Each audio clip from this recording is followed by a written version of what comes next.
Bienvenidos a Sin Entender, un podcast de The Origin Production House en el que analizaremos películas desde una perspectiva bíblica.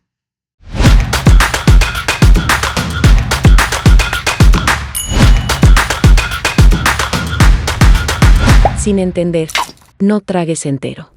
Mi nombre es Judith y hoy vamos a hablar sobre Oppenheimer, una de las películas sensación del 2023, ganadora de mejor película de ese mismo año. Y vamos a ver sobre el tema del conflicto moral que desató la creación de la bomba atómica. Bueno, sí. Yo pienso que una de las cosas que aborda esta película y que realmente es muy interesante de analizar y de ver y que se ve repetido tanto en el personaje de Oppenheimer como en el de Strauss es el orgullo, ¿no? No sé si ustedes se dieron cuenta que hablaba acerca de, o sea, primero Oppenheimer tenía mucho orgullo en él cuando le decían que era el mejor científico y cuando le dijeron que estaba encargado del proyecto Manhattan y todo eso, ¿no? Entonces era mucho orgullo, ¿no? Y lo mismo pasaba con Strauss, ¿no? Que él sentía celos y al mismo tiempo se sentía muy orgulloso de quién él era y quería como opacar toda la carrera de Oppenheimer, ¿no? Y eso nos lleva a ese punto que estamos hablando, ¿no? Y que la película también lo retrata, y es que muchas veces el hecho de tener conocimiento no es suficiente, ¿no? Porque el conocimiento por sí solo nos envanece, ¿no? Y como nosotros creemos y como la palabra de Dios nos muestra, es que el conocimiento sin Dios es vano, ¿cierto? Y no tiene sentido. Entonces a mí me parece que esa película pues también retrata un poco todo eso que muestra acerca del orgullo, ¿no? Sí. El conocimiento, aparte de traer orgullo, que es algo que es muy natural en el humano, también trae poder sobre las personas. No sé qué opinan. ¿Ustedes opinan que el conocimiento trae poder? Pues yo opino que el conocimiento actualmente, bueno, yo creo que vivimos una sociedad donde el que tiene la información es el que manda, ¿no? Vemos que ahorita el que tiene como, yo tengo un conocimiento de algo y tú no lo tienes, yo tengo algo de valor que tú no tienes y tú estás dispuesto a pagarme a mí por eso que tú necesitas saber. Entonces yo creo que estamos actualmente en un momento muy importante donde el que tiene el conocimiento, pues tiene lo más valioso. Claro, y existen varios refranes que como mencionan el conocimiento como algo que envanece, como quien tiene conocimiento tiene poder, quien tiene conocimiento es vano. Yo creo que el conocimiento sin Dios, el conocimiento sin parámetros definidos es orgullo. Como menciona Gigi, el antagonista de la película, pues el man era súper inteligente y era como director de la escuela, pero aún así él, lleno de orgullo, pues se cree el mejor, sí, y pues quiere arruinar la carrera del protagonista. Entonces creo que es algo muy relevante hoy en día entender por qué el conocimiento sin Dios es vano.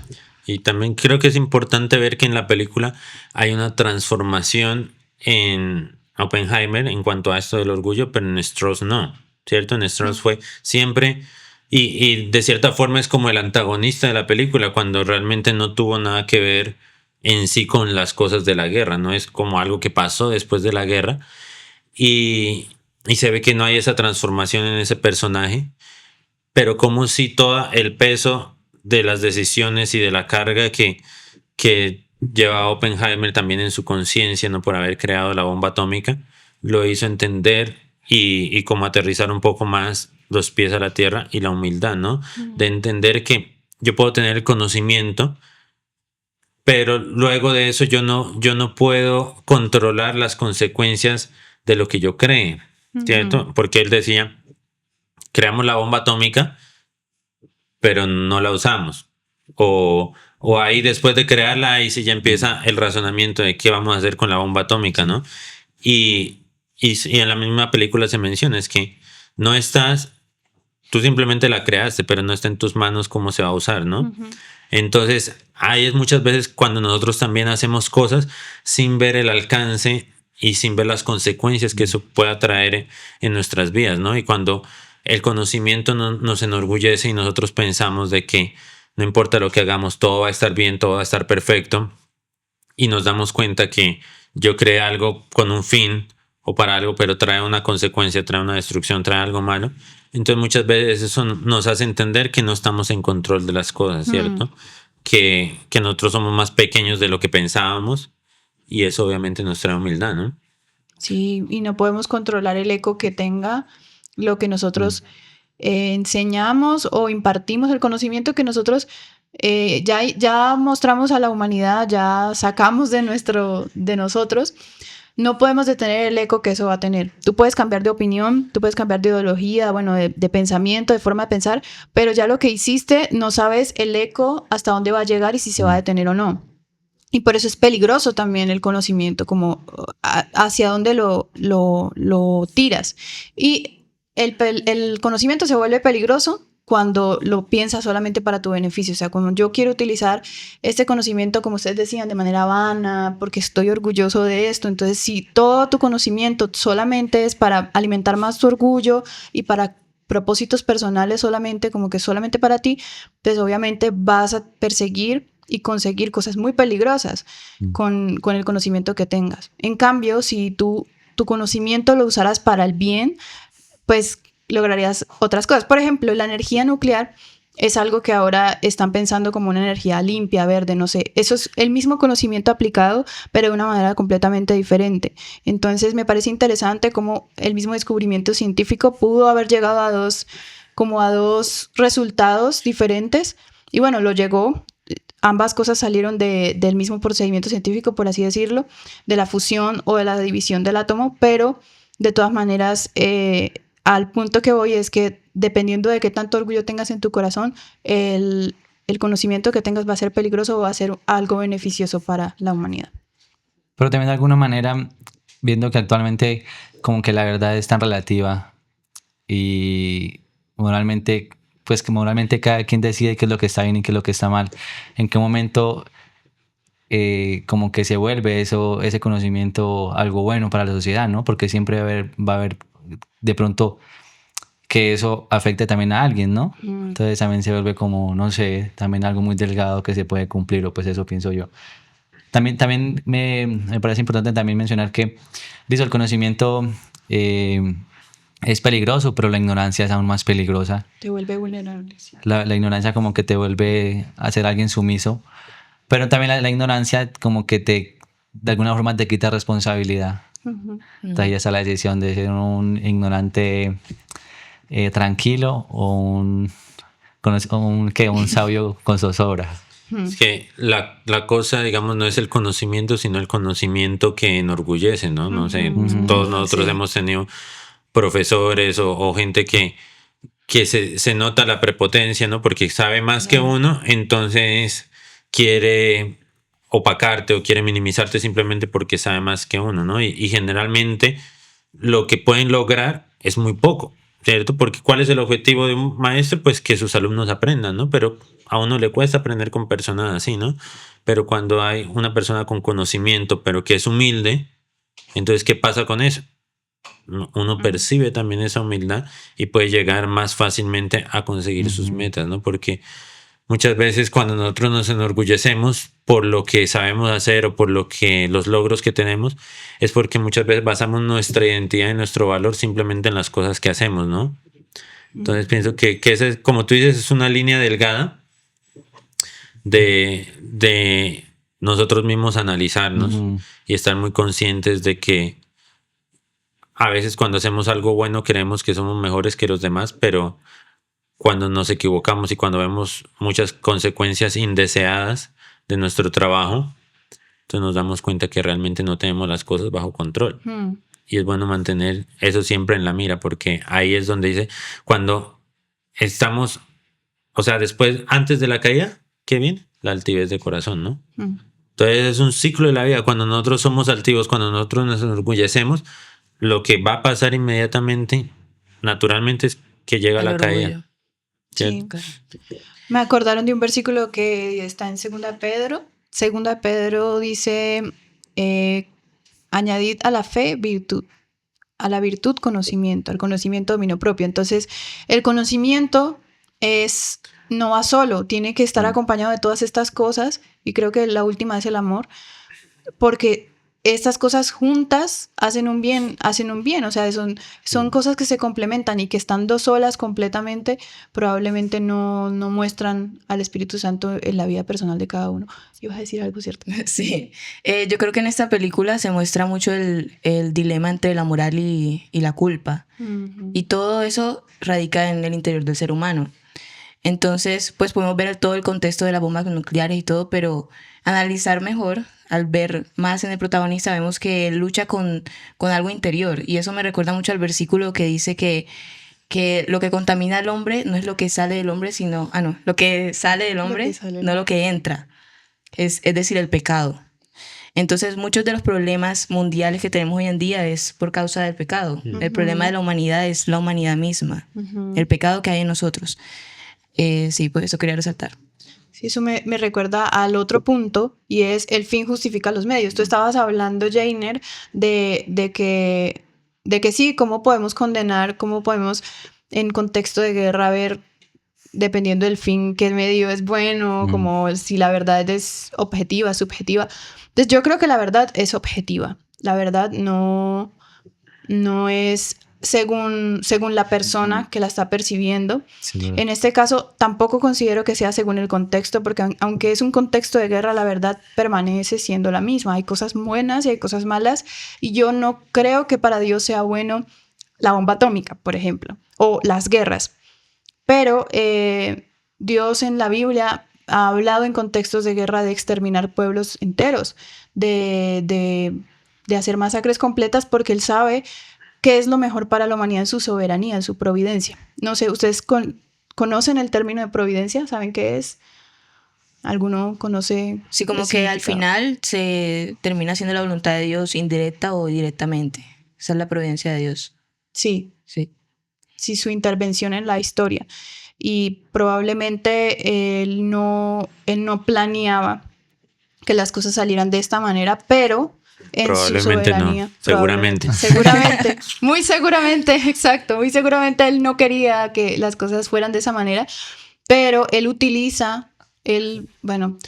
saca el bien de donde no lo hay. Nosotros, como decía Jamie, no hay bien, y el pecado hizo que nosotros termináramos teniendo este tipo de guerras mundiales, estos conflictos.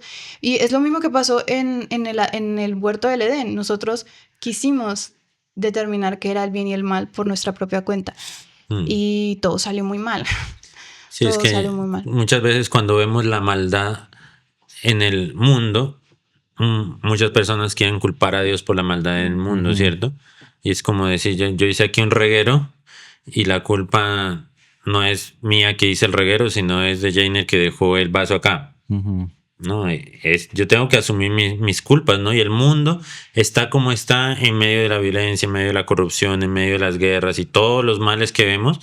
No es por culpa de nadie más, sino de nosotros mismos como hombres, ¿no? Y cada uno como individuo toma sus propias decisiones que están contribuyendo, ya sea para el mal o para una transformación positiva también, ¿no?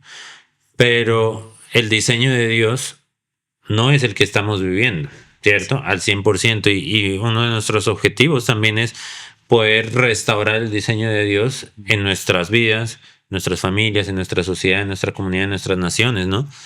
Pero entonces, ¿qué es lo que pasa en medio de todo esto? Obviamente, Dios nunca deseó en su corazón que hubiera muerte, que hubiera enfermedades, que existieran las guerras, la bomba atómica.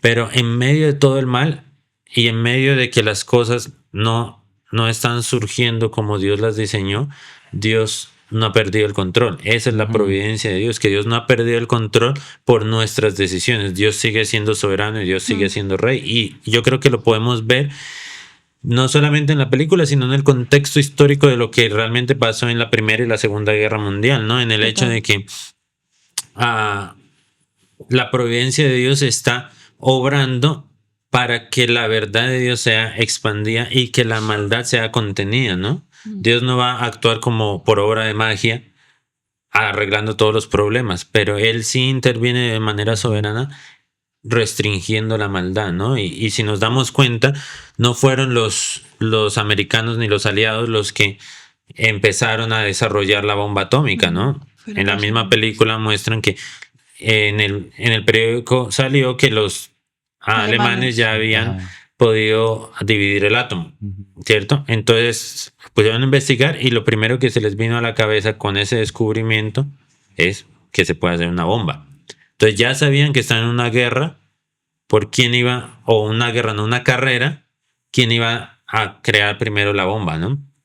Y pienso que en medio, obviamente, de toda la tristeza, la maldad que se ve en la guerra, las muertes y todo eso, pienso que la providencia de Dios permitió que los aliados y Estados Unidos pudieran haber desarrollado la bomba Primero. atómica antes que los alemanes, porque todo hubiera sido completamente diferente, ¿cierto? De hecho, durante la Segunda Guerra Mundial, Estados Unidos no quiso involucrarse durante mucho tiempo porque pues Alemania no los iba a poder atacar porque están al otro lado del continente, ¿no? Al otro lado del mundo. Pero tuvo que involucrarse, ¿no? Porque la maldad era tan grande que no se podía permitir que siguiera avanzando, ¿no? Y ese es un principio dentro del carácter de Dios, que no es solamente No hacer mal. no hacer, o sea, no hacer nada frente a la maldad, está siendo cómplice de la maldad y está siendo tan malo como los que están llevando a cabo esa maldad, ¿no? Entonces, es como yo veo la providencia de Dios ahí interviniendo y permitiendo que esos avances tecnológicos y especialmente el de la bomba atómica que puso fin a la guerra se haya podido desarrollar primeramente en Estados Unidos que en Alemania, ¿no? Sí, es providencial. Me hiciste acordar de algunas frases de la película que avalan lo que estabas diciendo. La primera es que uno de los amigos, es que no recuerdo el nombre del personaje, pero le dijo como la historia, porque él se estaba sintiendo culpable. agradecerá. Oppenheimer se estaba sintiendo culpable. Creo que tú lo dijiste, que él se sentía como, sí, en conflicto moral. Y alguien le dijo, inevitable, yo creo. le dijo, la historia no te va a culpar por esto. O sea, es un hecho que históricamente la creación de esto y de la manera que el que varios países tengan acceso a la bomba atómica realmente creó fue paz. Entonces, como que la historia no puede culpar necesariamente a Oppenheimer por haber hecho algo al respecto. Y las otras dos frases que quiero mencionar, que también avalan como esto de la maldad del ser humano y lo difícil que a veces es nosotros como humanos juzgar el bien y el mal, sobre todo en estos tipos de contextos de guerra, es una que le dijo la esposa a él cuando lo encontró sufriendo por la moza, prácticamente, que le dijo como, tú no puedes esperar que sufras las consecuencias de lo que estás haciendo y vengamos como a consolarte, como sí, A como, sentirnos mal por ti. sí, a sentirnos mal por ti porque son tus consecuencias de tus actos. Y le dijo como levántate. Y a veces creo que nosotros como humanidad nos metemos en problemas graves y sufrimos las consecuencias de nuestras acciones, de meternos en guerras, de meternos en conflictos por nuestro orgullo y todo, y luego estamos culpando a Dios de las maneras en cómo intenta salvarnos cuando nosotros mismos nos metimos en lugares terribles. Y la otra frase es, uno de ellos le dijo al otro como, somos malas personas porque las malas personas no saben que lo son. Me pareció interesante porque cuando tú no eres consciente que tú tienes errores, cuando tú piensas que te las sabes todas y nunca te evalúas, probablemente tengas algo muy malo adentro que no estés evaluando. Y no digo que no es que haya gente buena, pero bueno, sí, la Biblia dice que no hay gente buena. Entonces, esa frase me llamó la atención porque me recordó a muchos pasajes bíblicos en que Dios habla de la maldad humana y cómo debemos ser conscientes de eso. ¿Para qué? Para reconocer la necesidad que tenemos de Dios en este mundo caído. He dicho mundo caído un montón de veces, pero es que el contexto de guerra solo me hace pensar en eso. También yo creo que se puede relacionar mucho con lo que decía Yeji, que el humano hace el reguero y pretende que Dios lo solucione con la frase que dijo Oppenheimer en el momento en que se dio cuenta que la bomba funcionaba. En una entrevista él lo confesó, que es como un proverbio, ¿no? Un proverbio hindú, que él confesaba que se había convertido en un... ¿Qué? ¿Destructor de mundos? Sí. En un destructor de mundos. Se ha convertido en la muerte y en un destructor de mundos. Entonces también él estaba consciente, obviamente, de lo que había hecho. Sí. Entonces yo creo que también es... ¿Qué más esperaba que pasara? Ya estaba hecha, ya sabía lo que iba a pasar, entonces lo que seguía era inevitable también. Pero incluso en medio de eso, él tenía ese temor porque era lo que él podía percibir y ver, ¿no? Pero la realidad es diferente, ¿no? hay muchas personas que hoy en día creen que uno de los inventos que más paz ha traído al mundo ha sido la bomba atómica, ¿no? Porque es tan poderosa y es tan letal y tiene la capacidad de literal explotar a todo el planeta entero Lit. que no los gobiernos no lo están usando, ¿cierto? No lo van a usar, ni siquiera ni Corea del Norte. Ujú. Corea del Norte tiene armamento nuclear y no lo usa. Hmm. ¿Por qué? Porque sabe que si lo usa es como tirarse un disparo a sí mismo porque le van a tirar otro y se van a destruir por completo, ¿no? Entonces es algo que obviamente tiene la capacidad y yo no estoy diciendo que no es posible que pase una guerra nuclear, probablemente pueda llegar a suceder, pero en estos mismos momentos no pasó lo que se temía, ¿cierto? De que fuera un descontrol completo y que solamente se han lanzado 2 bombas atómicas que han destruido personas, las otras simplemente han sido pruebas, ¿no? Hmm. Y es que también existe como el argumento que dice que si no hubiera sido por esta bomba, hubieran sido más las víctimas que se hubiera llevado que las que se llevó la bomba atómica. Entonces, yo creo que también no es lo importante, ¿no? Pero también se ahorró mucho caos económico también, ¿no? Muchas pérdidas Uy, económicas, ambientales incluso, aunque bueno, la bomba atómica también trajo muchas cosas Sí. ambientales. Se estima más o menos que durante toda la Segunda Guerra Mundial hubo más o menos de 60 millones de vidas perdidas, ¿no?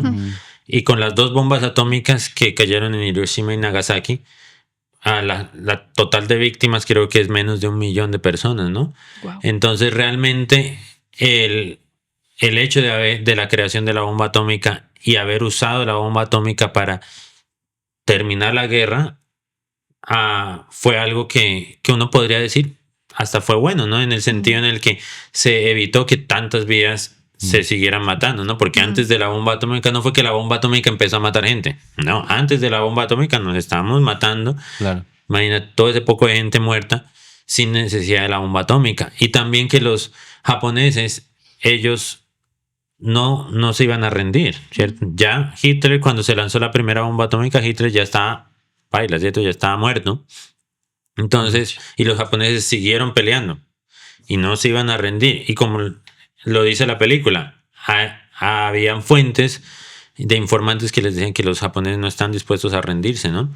E incluso después de haber recibido la primera bomba atómica, ellos no dijeron, ay, ya, Está bien. nos rendimos. No, les dieron 3 días a Estados Unidos para que lanzaran la siguiente bomba atómica. Entonces realmente se ve cómo era la maldad que los tenía literalmente cegados. Me hace recuerdo a la historia de la Biblia de Sodoma y Gomorra, ¿no? Cuando llegan los ángeles a la casa de Lot y querían violar a los ángeles, ¿no? Sí. Y Lot dice que, por favor, que no lo hagan. No sé qué. Y los ángeles los dejan ciegos. ¿Y qué hicieron ellos? Ciegos y todos estaban tanteando, buscando a ver dónde están los ángeles para Ay, seguir Dios mío. haciendo su maldad, ¿no? Entonces era algo así. Los japoneses, a pesar de que les mandaron la bomba atómica, estaban todavía seguros de que querían seguir con sus planes, ¿no? Entonces, Incluso todo eso se dio porque Japón quería expandirse más y Estados Unidos fue como como una barrera. Y hubo un momento en que Japón mató como 3.500 soldados, entonces también no pretendían que, metiéndose con un grande, se iba a quedar quieto y no iba a actuar con semejante masacre también. Entonces no es justificable, pero también toda acción tiene su reacción y esa fue la reacción de Estados Unidos.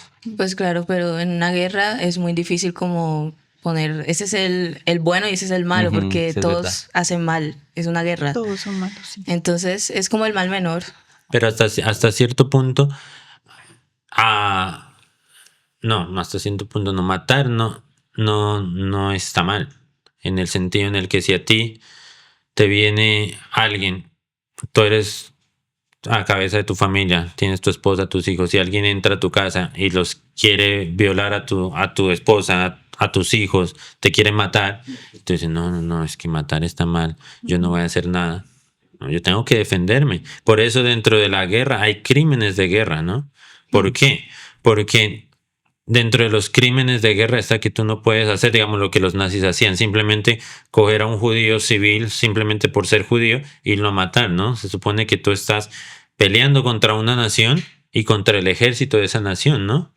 y estás defendiendo. Es prácticamente lo que estaban haciendo Inglaterra, los aliados, Estados Unidos, estaban defendiendo, porque cada vez que vemos otras películas de guerra, la gente se sentía honrado de ir a la guerra, porque decían, voy a ir a defender la libertad que tenemos aquí, porque yo no voy a permitir que Alemania se haga control del mundo y venga a imponernos su fuerza y quitarnos nuestra libertad, ¿no? Y es lo que nosotros nos vemos enfrentados hoy en día. De pronto, hoy no es una guerra armamentística, pero es una guerra cultural, ¿no? Que están tratando de quitarnos nuestras libertades y nosotros aquí, ay, no, es que está mal decirle a la gente que está equivocada. Ay, no, eso está mal. ¿Yo cómo voy a causar conflicto? No, todo amor y paz. Y eso es lo que nos ha metido, ¿no? Que el hecho de defender mis convicciones, el hecho de defender mi vida, mi familia, está mal porque el otro se va a sentir mal por lo que le digo. Claro. Entonces, lo mismo en el ámbito de la guerra. Obviamente, si yo me veo forzado a matar a alguien porque está atentando contra mi vida, entonces yo tengo que hacerlo. Pero si yo voy a ir a asesinar a alguien por venganza, es algo diferente. ¿Sí me va a entender? O sea, si una persona ya vino y me robó, yo no sé si esa persona me quiere asesinar, me quiere violar, no sé. Simplemente sé que me está amenazando con un arma, me está amenazando mi vida. Entonces yo sí tengo la posibilidad de defenderme y en ese acto de defensa esta persona pierde su vida, es legítimo, debería ser legítimo. Pero si esa persona ya me amarró, me golpeó, lo que sea, y me robó y se fue, ya no está amenazando mi vida, y yo me desato y salgo detrás de él y lo voy a asesinar, eso ya no es defensa propia, eso ya no es legítimo, porque yo no estoy protegiendo mi vida, sino que estoy yendo en venganza a matarlo. Claro, y es que lo que pasa por eso digo que la guerra es básicamente, claro, puede iniciar en un sentido de me estoy defendiendo, pero de pronto esa persona alguien sale en representación de esa persona a la que te defendiste y también toma mano propia, y eso es lo que me refiero, que es también acción-reacción. De pronto todo inició partiendo de algo justo, me estoy defendiendo, pero aquel persona que defendió a esa persona de la que te defendiste no piensa eso. Pero es que ahí no lo estás defendiendo. O sea, sí. Claro, sí, claro. Si viene un ladrón aquí, Sí, porque entiendo eso es eso. la justicia social que quieren aquí, que las mamás de los ladrones, de los asesinos, de los guerrilleros están diciendo, no, es que hay que protegerlos a ellos, pero ¿quién protegió a los que ellos atacaron? Claro. Entonces la cosa es que si un ladrón viene aquí y está atentando contra mi vida y por causa de mi defensa esta persona muere, entonces la mamá no puede venir y decir, yo estoy defendiendo. ¿Qué está defendiendo si ya está muerto? No lo está defendiendo, entonces no puede venir a matarme. Es venganza. Eso. Claro, pero a eso es lo que me refiero, que de alguna forma eso es lo que desata una guerra, y de alguna forma cada bando y cada acción va contra un argumento. No es que yo me estoy defendiendo, yo tengo la razón, y así es que no se paran las guerras. Y ahí volvemos otra vez a donde empezamos. El conocimiento con orgullo es peligroso. Pero ahí está otra vez. Yo creo que esa persona merece la muerte, entonces la venganza es la mejor solución, o yo tengo la solución a los problemas del mundo, entonces como yo sé cómo solucionar los problemas del mundo y la guerra en el mundo, entonces voy a tomar estas decisiones por todos, y pues eso es peligroso. Y hablando de este tema, ya yéndome por este lado de utilizar el conocimiento para traer bien o hacer el bien según mi percepción, quería hablar sobre la ONU. Ustedes saben que luego de todo este tema histórico de la bomba atómica y esta Segunda Guerra Mundial, cuando terminó y bueno, dio inicio la Guerra Fría, que esto es también un tema larguísimo, que hay gente que dice que nunca se acabó y que seguimos en Guerra Fría. La ONU vino y nació, de hecho, para poder controlar y evitar que haya una tercera guerra mundial. Entonces, este control, que mucha gente dice como con control mundial o algo así, era como una forma de cuidarnos entre todos, como una forma de aliarnos. No sé, ¿ustedes qué piensan de esto, de cómo empezó y en qué se ha convertido? Porque la ONU no es lo que era en 1941, que empezó todo. Firmaron creo que en 1945 o algo así. Pero ahora es muy diferente. Entonces, ¿qué opinan sobre eso? Es un Bueno, tema denso, pero... Sí, una cosa es clara y es que, o sea, el poder te da control. Y el poder unir todas las naciones y que pues tú puedas decidir, pues los que mandan decidan sobre nosotros, es darle el poder sobre nuestra seguridad. Y es darle el poder de que hagan o lo bueno o lo malo. Pues yo considero que nació desde una buena intención, pero como que al pasar del tiempo se ha distorsionado tanto que la ONU interviene cuando pues le conviene y cuando no pues decide no intervenir. Ese es uno de los problemas y yo creo que cuando se le da tanto poder a un grupo, a un ser humano, pues corremos el riesgo de que siempre haya... Sí, A una institución. a una institución, claro. Sí, qué Sí, triste. yo también pienso que la ONU, pues actualmente se ha alimentado del poder que se le ha concebido, obviamente, y es reprogresista la ONU. Ahora vemos que es pro aborto, no va contra el diseño original de la familia. Pues todo esto surge a través o con la misión de cumplir la Agenda 2030 y yo creo que pues ha aprovechado ese poder y ha sido reprogresista y pues si uno se entra a averiguar como los pilares que tiene, pues básicamente van en contra del diseño original, de la verdad, y ahí vemos que está usando el conocimiento que tiene y el poder que tiene, pues.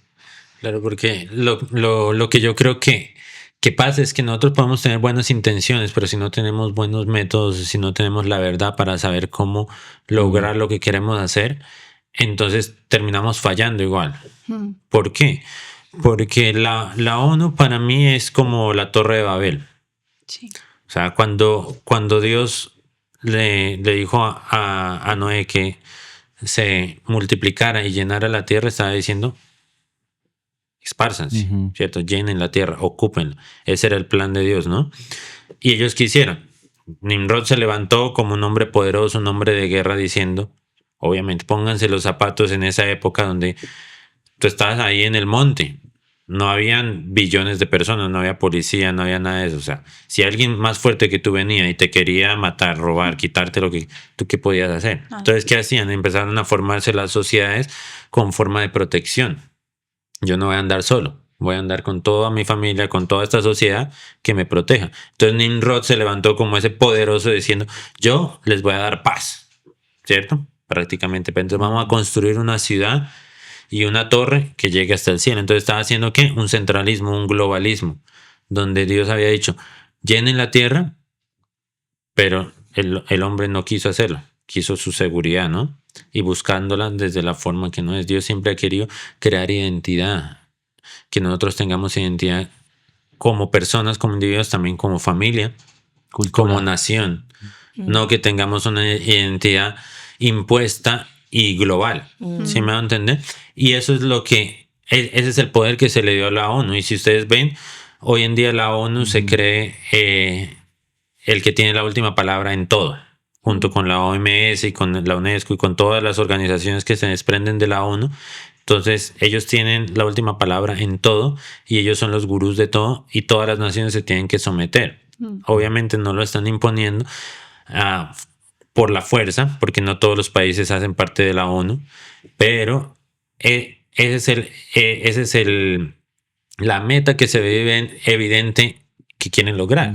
Y es como un gobierno global, ¿no? Desde allá que se gobierne todo y ahí perdemos la libertad. Sí. Perdemos la libertad, perdemos la identidad. El individualismo también. Exacto. El valor del individuo lo perdemos, ¿no? Y tenemos que simplemente hacer lo que la ONU quiere, ¿cierto? Y ellos están implementando muchas cosas que van en contra de nuestros principios y los quieren imponer, ¿cierto? Y como tienen los recursos y como tienen todo eso, lo quieren imponer, ¿no? Y todo eso que nació con la excusa de vamos a evitar que haya una tercera guerra mundial. Y si ustedes sabían, creo que se llama la Liga de las Naciones, Asamblea. que fue antes de la ONU. Se creó en la Primera Guerra Mundial. Como una prueba beta. No fue una prueba beta, fue una organización que quería evitar que hubiera una Segunda Guerra Mundial y no lo lograron. Entonces dijeron, no, esto lo vamos a cerrar, vamos a crear la ONU y para evitar una tercera guerra mundial. Pero si ustedes se dan cuenta, no se han evitado guerras. Siguen habiendo guerras. Lo único que han adquirido es poder e influencia sobre los demás gobiernos. Solo vean lo del coronavirus. ¿Quién dictó todo lo que todos los gobiernos tenían que hacer? La OMS. Entonces, ¿qué es lo que estamos haciendo? Estamos perdiendo nuestras libertades simplemente por un temor. Y no es la forma. No es la forma de hacerlo. Claro, a cambio de tu seguridad te quitamos la libertad. Sí. Y es lo que pasa en todas las dictaduras. En Cuba, en Corea, en China, en Venezuela. ¿Qué es lo que pasa? Se cree que Chávez es el salvador de Venezuela. ¿Cómo se llama el de Cuba? Castro. Fidel Castro es la salvación. Entonces yo rindo todo, le doy todo el poder.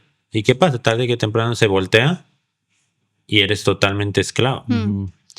Y hay mucha injusticia dentro de la forma en que está constituida la Asamblea, porque la ONU tenía solamente primeramente la Asamblea de Seguridad Internacional, que fue por lo que se creó principalmente, pero ahora tiene Asamblea de Economía, de Salud, de un montón de cosas que no competen a los motivos principales con los que se creó la ONU.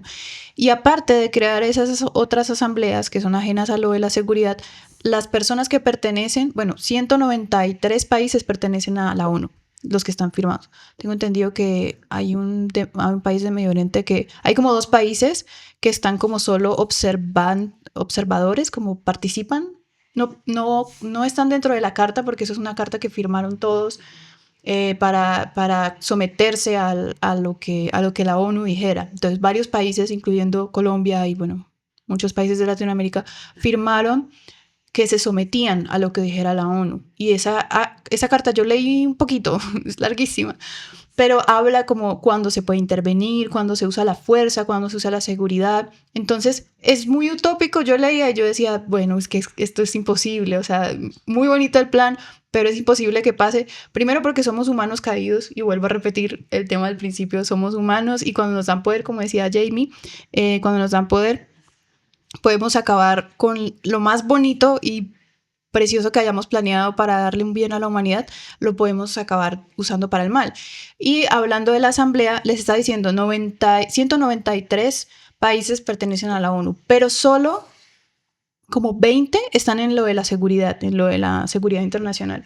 Y 5 se supone que se rotan, porque para que estén todos, para que participen todos los países en esta asamblea, entonces se rotan cada 2 años. Entonces los cambian, ¿cierto?, de estos puestos. Pero 5 de estos puestos, digamos son 20, 15 rotan cada 2 años países para que participen en estas decisiones que se toman en cuanto a la seguridad internacional.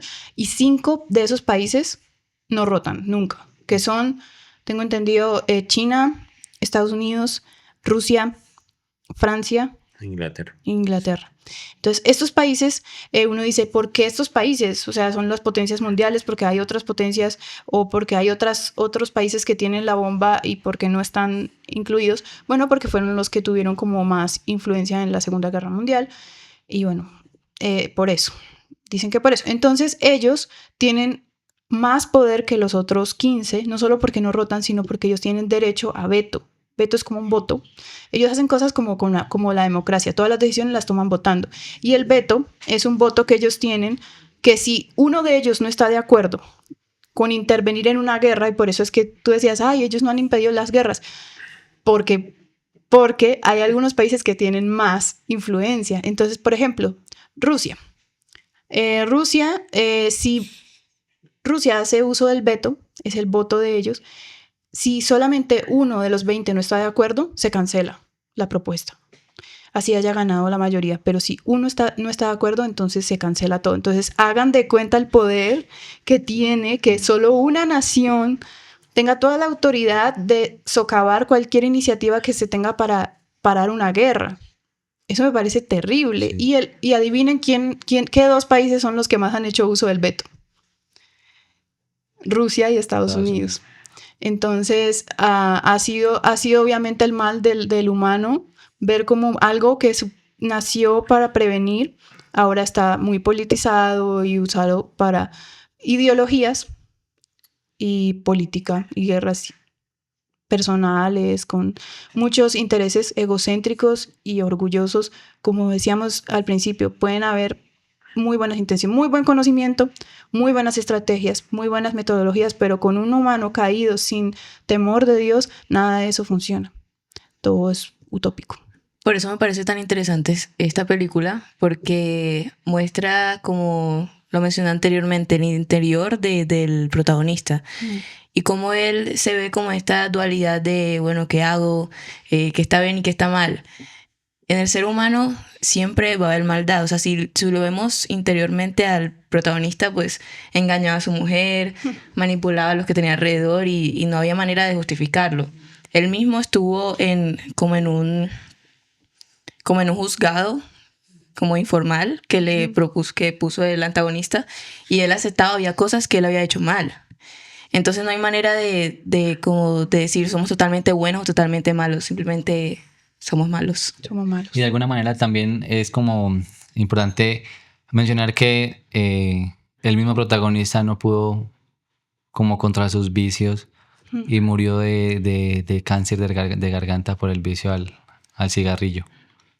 Claro. No sé, yo creo que es muy común, ¿no? Pero pues habla mucho también de la maldad y como el como autocontrol también, no puedes ¿no? categorizar a una persona como solo héroe y totalmente bueno. Ni tampoco totalmente malo. Pues sí. Bueno, entonces vamos a calificar la película. Vamos a ver si la recomendamos a los que nos están escuchando y Llegó viendo. el momento. Entonces yo le pongo un 3,8. Me parece una película muy, muy interesante, histórica. Me encantan las películas basadas en hechos reales. Y la forma en que está contada, es difícil hacer ver entretenido la historia de un físico. O sea, es un científico haciendo números. Entonces me parece chévere la manera en que lograron ver un descubrimiento científico interesante. Eso me parece genial. Pero me parece que habían algunas escenas de sexo súper innecesarias. Y sí, como que por eso no le subí tanto el puntaje. Pero bueno, sí, 3,8. Pero yo di 3.8 ¿de cuánto? De 5. De 100. Yo le pongo 4.5. Tienes razón, yo iba a poner 5, pero eso lo baja puntaje, las escenas de sexo. Porque es una buena película porque te cuenta una historia de un físico literalmente de una manera muy entretenida y toca el tema de la moral. Entonces me parece muy importante ese tema. Sí, yo también le doy un 4.5, que me parece que nos deja reflexionando muchos temas. Yo creo que hablamos aquí, discutimos muchas cosas, todavía nos quedan muchas cosas que podríamos seguir hablando. Y la retrata de una forma muy, muy interesante, muy espectacular. Entonces a mí personalmente me gustó mucho, me parece una película que también te tiene atento, te tiene entretenido ahí en la pantalla y nos deja reflexionando muchas cosas. Sí, a mí también me parece que, no es por ser básico, pero 4.5 también me parece una buena nota. Creo que sí es una película bien compleja de ver. O sea, tienes que estar bien pendiente porque no es lineal. Entonces creo que maneja 3 tiempos, ¿no? El actual, el de... Bueno, no. Sí. Véansela.